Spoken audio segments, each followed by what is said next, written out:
Direct News TV. June 27, 2023. Russia bombs busy Ukraine restaurant as Wagner moves to Belarus.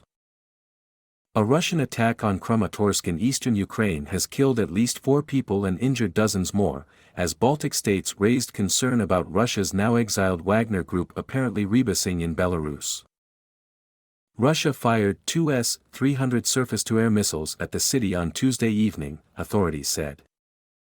One missile hit the popular Ria Pizza restaurant in the city center.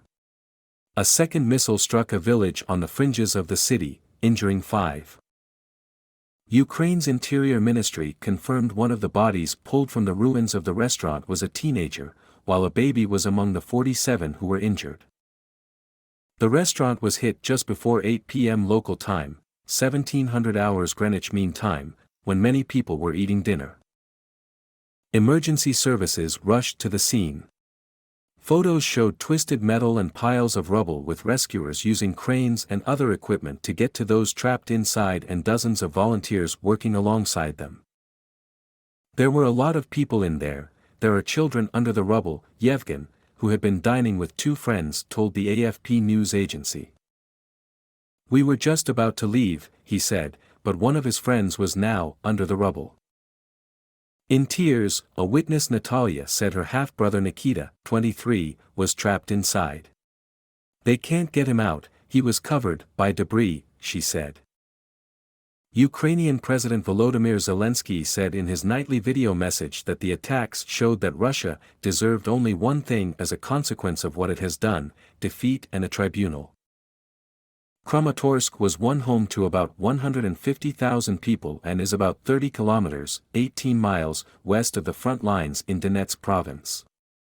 The city has been a frequent target of Russian attacks, including a raid on its railway station in April 2022 that killed 63 people. Russia denies that it targets civilian sites. Squashed like a bug. The attack came amid the continuing fallout from the Wagner mutiny, with the leader of the mercenary force, Yevgeny Prigozhin, arriving in neighboring Belarus, according to President Alexander Lukashenko.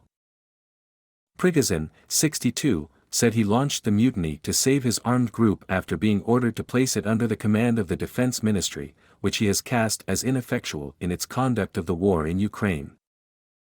His fighters ended their campaign on Saturday to avert bloodshed after nearly reaching Moscow in a convoy of tanks. Lukashenko, who has ruled Belarus with an iron hand for 29 years while relying on Russian subsidies and support, portrayed the uprising as the latest development in the clash between Prigozhin and Russian Defense Minister Sergei Shoigu. He said he had told Prigozhin he would be squashed like a bug if he tried to attack Moscow, and warned the Kremlin would never agree to his demands to remove Shoigu and his top generals. A plane linked to Prigozhin was shown on a flight tracking service taking off from the southern Russian city of Rostov early Tuesday and landing in Belarus. Lukashenko said his country would accommodate Wagner fighters who wanted to go there. We offered them one of the abandoned military bases. Please, we have a fence, we have everything, put up your tents, Lukashenko was quoted by the state-run news agency Belta. My name is Kingsley. Please like, share, subscribe and hit that notification bell so you can be the first to be notified whenever we post. You won't regret it.